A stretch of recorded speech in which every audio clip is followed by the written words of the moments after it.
So hi everybody, I'm Ciara Kalmus and I'm a Director of Economics at OfCom, and I'm really delighted to be able to come and speak today, partly because this relates to two projects which I've been currently working on at OfCom. The first is an internal project looking at the impact of the sectors that we regulate on climate change, and secondly is the review of the public service broadcasting, where I'm directing the economic analysis. So the first thing I'm going to briefly touch on is what is the net zero target, and then I'm going to look at the direct effect of broadcasting on climate change, and then how indirectly broadcasting can affect climate change through the content that broadcasters produce. So first, what is the net zero target? Well, in July last year, the UK government passed legislation committing the UK to reducing emissions of greenhouse gases to net zero by 2050. So, and this means that by 2050, the amount of, say, carbon dioxide and other greenhouse gases the UK puts out into the atmosphere should be equaled by the amount that's absorbed by things like, forests from the UK. This is an incredibly demanding target. So just to think in context, last year the UK was estimated to have emitted over 350 million tonnes of greenhouse gases into the atmosphere, and we're going to have to remove all of those. And this really requires action from all of us. So all individuals and all industries will have to reduce emissions to meet this goal. When we look at broadcasters, there are two key ways broadcasters can help meeting the goal. So directly through the way they produce and distribute content, and secondly by creating content which helps consumers move to sustainable lifestyles. And I think this latter objective is maybe particularly important for public service broadcasters who have a particular responsibility to add social value. So let's first briefly touch on direct emissions from broadcasting. So what emissions are produced from broadcasting? Well, they're produced from two sources. So emissions caused directly when broadcasters produce content, and emissions caused when they transmit the content. In my talk, I'm only really going to focus on the emissions from transmission, and that's just for the simple reason that the internal work we've been doing in OfCom has focused on that area. But not to forget, there's also emissions from producing content. And I'm going to look separately at the emissions from linear broadcasting and then the emissions from streaming, from video on demand. So look at linear broadcasting. I've got here a very simple diagram of how linear productions are broadcast. So you start off with one large TV mast, which uses energy to send out signals to people's TV aerials, which then go to their TV screen.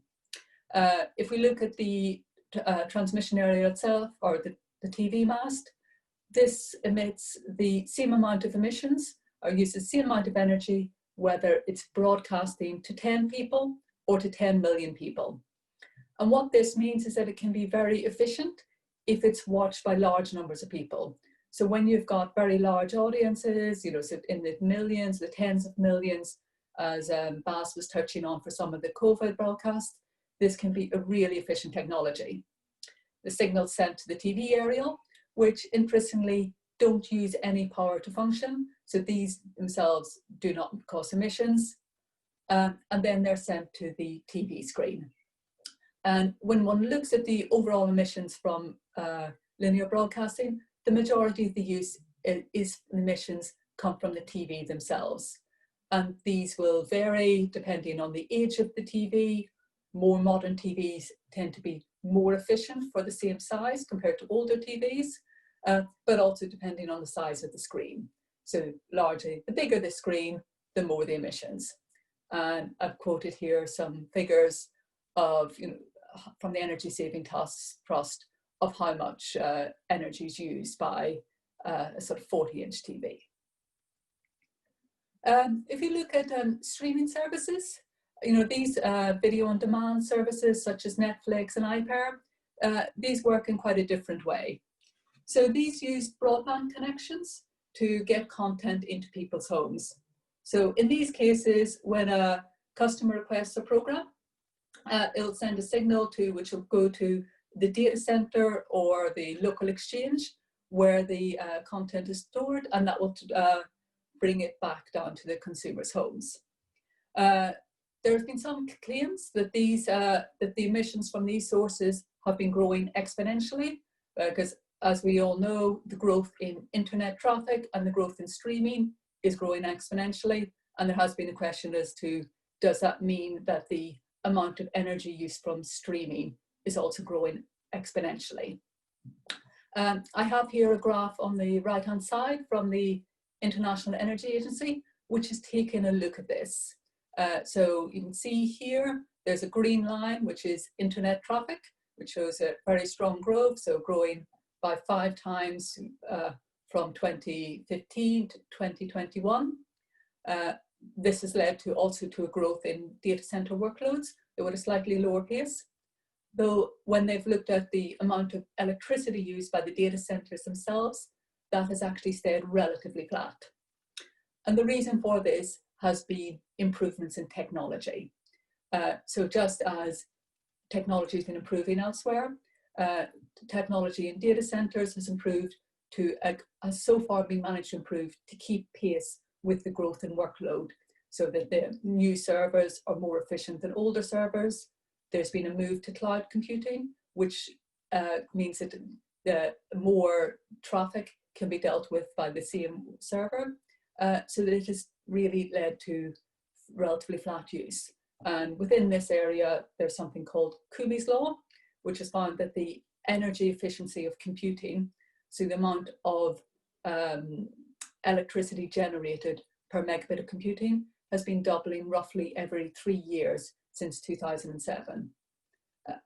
And when we're also considering how much electricity is used, we've also got to take into account what device people are watching it on.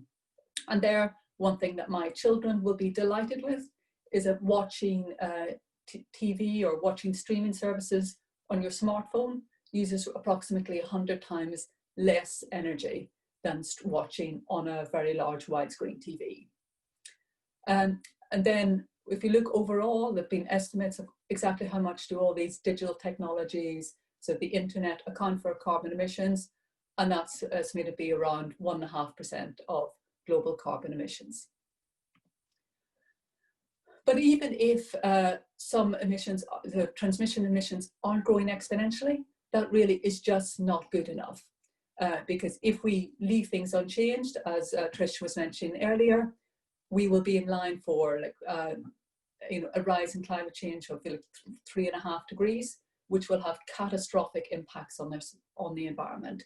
So that means broadcasters, like everyone else, need to make reductions to meet this net zero target. So they can do that in 2 ways. They can look about reducing the emissions that are produced when they're making content. So being careful about what's happening about air travel, are you using electric cars, etc.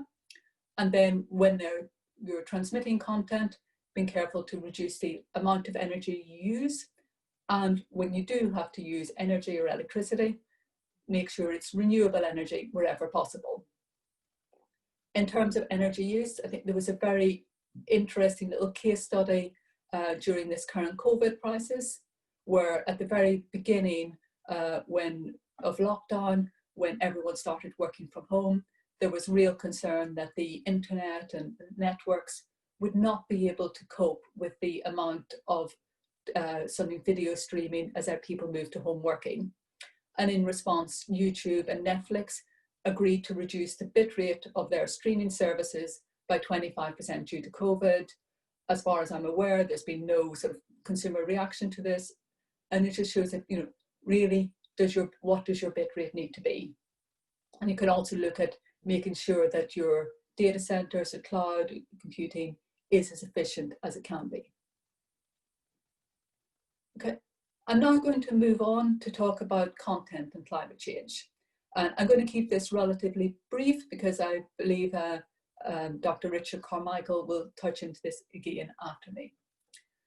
So looking in particular at public service broadcasters, which is sort of OfCom's focus, we see that the purpose of public service broadcasting is to create value for society. And this is particularly important when we're looking about climate change, because it means that broadcasters can influence climate change through the content they produce. I've included here sort of the mission of the BBC to create content which informs, which educates and entertains. And all forms of these content can impact consumers' behaviour in terms of climate change. So content which informs and educate, it's relatively straightforward to see how such content can help inform the public about what the impact of climate change and what they need to do. What I'd like to draw attention to is just how powerful the impact on consumers' behaviour can be from sort of programmes and topical issues. And I'd like to use the example here of the Richard Attenborough's Blue Planet 2 climate change documentary from 2017. And this really focused on people's attention to the impact of plastics and how devastating they were for marine life. So this programme, really high audiences at the time, and it is shown to have had a measurable impact on people's behaviour. So this was broadcast in October 2017, and in the following year, twice as many people volunteered to participate in cleaning up British beaches from the year before. And what I find even more striking is when they were cleaning up the beaches, they found that there was fewer items of plastic waste on the shore compared to the year before. And I find this really, really striking, because what it shows is it's not just that that the impact of the programme seemed to impact on sort of environmental activists, so it's not just that it just got more people cleaning up, but it seemed to have some impact on behaviour across society, making people much more conscious about plastic waste. In terms of entertainment programmes, it's also important that climate change values can also be embedded in this entertainment. So all entertainment programmes, all drama, all soaps, all other programmes, they always will send out some messages about what's valued for society. And these messages can be either positive or negative. So just to give one little example here, I've got a picture of Nadia Hussain from the Great British Bake Off. So this is a programme, an entertainment programme, ostensibly about baking cakes. But the simple presence of having, a British-born, a British-born Muslim wearing a headscarf from an arranged marriage of Bangladeshi origin was claimed to have done more for race relations at a time where there was rising Islamophobia than any government initiative. And this really shows the power of entertainment programs at just influencing society. So one message I would like to have for broadcasters to think about when you are making your content is what messages are your programs sending on sustainability? So what are they sending about air travel, about sustainable lifestyles, about encouraging the adoption of electric vehicles? So that's the end of my talk. So thank you very much for listening. Thank you very, very much, Ciara. That was absolutely fascinating. There are a couple of questions that are coming through. I think one of them you've almost answered. The first one is from Miranda. Will 5G increase the streaming emissions? I know you talked about the bit rate reductions that Netflix and Amazon and others have taken as a step during the pandemic, but specifically just on 5G, I mean, briefly just answer that question. Yeah, so this is an area we have been looking into at OfCom. And so will it increase the emissions? So overall, we expect not. So if you're looking at the amount of emissions done per technology, 5G technology is much more efficient than 4G technology. So they will be able to, you'll be rising traffic, but there will be fewer less energy used per megabit of traffic with 5G than there is with 4G. I mean, of course, there is always a point where, you know, there might always be a question of how far can these energy improvements continue to go. But so far, that hasn't been. Okay, I mean, that actually then leads nicely, how far can energy improvements go, to the next question, which actually, Neil, you've done us a great job of helping us think about our next speaker as well. Neil asks, how should broadcasters and media companies plan to restructure their business models under the extreme shocks ahead?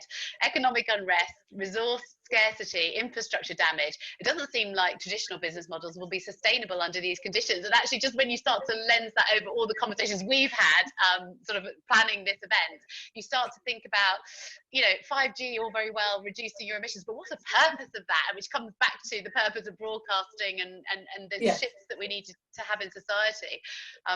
As I say, I think this is teeing up our next speaker beautifully. Would you like to make a comment?